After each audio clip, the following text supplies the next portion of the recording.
ఈ వీడియోలో మనం మాట్లాడుకోబోయే మూవీ ట్రైలర్ రివ్యూ వచ్చేసి మిరాయి. సో ఈ మూవీలో తేజ సజ్జా హీరోగా, మంచు మనోజ్ విలన్ గా, కార్తిక్ ఘట్టమనేని డైరెక్షన్ లో వచ్చిన ఈ మూవీ అయితే 12th సెప్టెంబర్ రిలీజ్ అవుతుంది అనమాట. సో 5th రిలీజ్ అవ్వాల్సింది కొంత డిలే వల్ల 12th రిలీజ్ అవుతుంది అనమాట.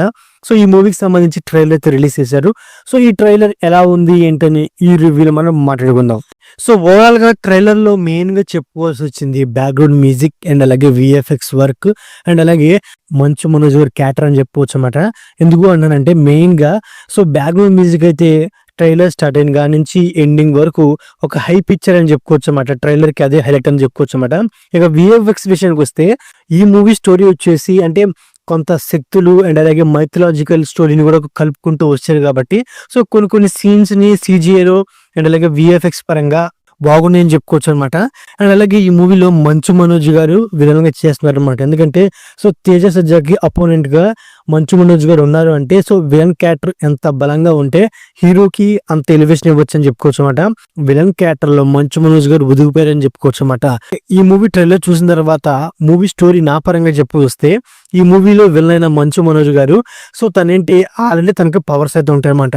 తనకి ఇంకా పవర్స్ రావాలి అంటే అండ్ అలాగే ప్రపంచాన్ని తన చేతుల్లో ఉంచుకోవాలి అంటే తనకు ఒక 9 గ్రంథాలు అవసరమైతే వస్తుందన్నమాట. సో ఆ 9 గ్రంథాల్లో ఏముందనే పాయింట్ అనేది మనం మూవీలో చూసి తెలుసుకోవాలన్నమాట. సో ఆ 9 గ్రంథాలు విలన్ కి దక్కకుండా కొందరు ఆ గ్రంథాలను కాపాడుకుంటూ వస్తారన్నమాట. ఒకనొక సిచ్యువేషన్ లో దీనికోసం ఎవరన్నా సరే ఒకరు రావాలి అనుకుంటారు. అలాంటి సిచ్యువేషన్ లోనే మన హీరోని చూస్ చేసుకుంటారనమాట. సో అలాంటి సిచ్యువేషన్ లో మన హీరో కూడా ఇది నా వల్ల అవదు అని తప్పుకుంటాడు అనమాట. బట్ ఒకనొక సిచ్యువేషన్ లో ఇది నేనే చేయగలను అంటే హీరో మిరాయిని అయితే చేరుకోవాలన్నమాట. మరి ఆ మిరాయిలో ఏముంది అండ్ అలాగే త్రేతాయుగంలో ఉన్న ఒక పవర్ ఉన్న ఖడ్గం ఏదో ఉంటుందని చెప్తారనమాట. సో ఆ ఖడ్గం ద్వారా మన విలన్ ని ఎదిరించడం సింపుల్ అవుతుంది అనమాట. సో దానికోసం అంటే విలన్ ని ఎదిరించడానికి కావాల్సిన ఎక్విప్మెంట్ కోసం తన ప్రయత్నాలు తను చేస్తూ ఉంటాడు. ఫైనల్ గా తను తీసుకొని విలన్ ని ఎలా ఎదిరించాడు అనే పాయింట్ మీద ఓవరాల్ స్టోరీ అనేది అని చెప్పుకోవచ్చు అనమాట. ముఖ్యంగా ఈ మూవీ స్టోరీ అనేది అంటే మనకి ఇండీరియల్ గా చెప్పకపోయినప్పటికీ బట్ చెప్పేంత వరకు కొంచెం కొత్తగా ఉందని చెప్పుకోవచ్చు అనమాట. రాముడికి సంబంధించిన కొన్ని సీన్స్ అయితే తీస్తారన్నమాట. అంటే మన హీరోకి జటాయు ఎలా హెల్ప్ చేస్తుందో అండ్ అలాగే సో రాముడు రిఫరెన్స్ మీద వచ్చిన కొన్ని సీన్స్ కూడా తనకి ఎలా ఏ విధంగా హెల్ప్ అవుతాయి అనే పాయింట్ కూడా చాలా ఎంగేజ్ చేస్తుందని చెప్పుకోవచ్చు అనమాట. ముఖ్యంగా ఈ మూవీ ట్రైలర్ అనేది ఒక ట్రైన్ సీక్వెన్స్ మీద స్టార్ట్ చేశారనమాట. ఆ ట్రైన్ సీన్స్ అవనండి అండ్ అలాగే జటాయు మీద వచ్చే సీన్స్ అవనండి అండ్ అలాగే హీరో అండ్ అలాగే విలన్ మీద వచ్చే వాళ్ళిద్దరి మీద వచ్చే సీన్స్ అవనండి మూవీకి మెయిన్ హైలైట్ గా వస్తాయి అని చెప్పుకోవచ్చు అనమాట. అండ్ అలాగే ఈ మూవీ వచ్చేసి అంటే ఫస్ట్ ఈ మూవీలో మెయిన్ హీరో వచ్చేసి తేజ సజ్జా కాబట్టి సో ఆయన ప్రీవియస్ మూవీ అయిన హనుమాన్ మూవీ ఇండస్ట్రీ హిట్ అని చెప్పుకోవచ్చు అనమాట.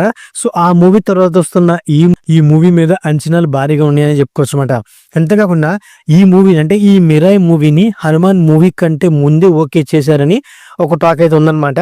అండ్ అలాగే ఈ మూవీ డైరెక్టర్ వచ్చేసి కార్తిక్ ఘట్టమనేని. సో ఆయన ప్రీవియస్ గా వచ్చిన మూవీ వచ్చేసి మాస్ రాజా రవితేజతో యాక్ట్ చేసిన ఈగల్ మూవీతో మన ముందుకైతే వచ్చారు. మూవీ అనేది కాస్త డిసప్పాయింట్ చేసిందని చెప్పుకోవచ్చు అనమాట. సో ఈగల్ మూవీ కంటే ముందు మిరాయి మూవీ షూటింగ్ లో ఉన్నారనమాట. ఏది డైరెక్టర్ అండ్ అలాగే హీరో కొన్ని ప్రాబ్లమ్స్ వల్ల ఈ మిరాయి మూవీ ఆగి హీరో తేజ సజ్జా ఏమో హనుమాన్ మూవీ తీశాడు. డైరెక్టర్ కార్తిక్ వచ్చేసి ఈ రవితేజ గారితో ఈగల్ మూవీ అయితే తీశారనమాట. సో ఫైనల్ గా పీపుల్ మీడియా ఫ్యాక్టరీ ఒక అడుగు ముందుకు వచ్చి మిరాయిని రిలీజ్ చేద్దాం అని అనుకోవడంతో సో ఈ మూవీ అయితే బయటకు వచ్చిందని చెప్పుకోవచ్చు అనమాట. అంతేకాకుండా సో ఈ మూవీని పాన్ వరల్డ్ గా ఈ మూవీని రిలీజ్ చేస్తున్నారని చెప్పుకోవచ్చు అనమాట.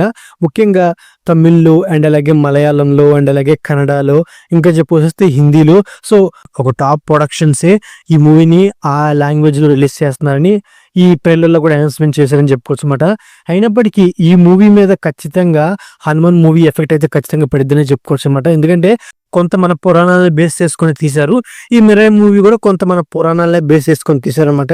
సో ఖచ్చితంగా ఈ మూవీకి ఉన్న హైప్స్ ని అందుకోకపోతే ఖచ్చితంగా ఈ మూవీ అనేది చాలా ప్రాబ్లమ్స్ ఫేస్ చేయాల్సి వచ్చిందని చెప్పుకోవచ్చు అనమాట. ఎందుకంటే ఖచ్చితంగా హనుమాన్ మూవీతో ఈ మూవీకి అయితే పోల్చే అవకాశాలు ఎక్కువే ఉన్నాయని చెప్పుకోవచ్చు అనమాట.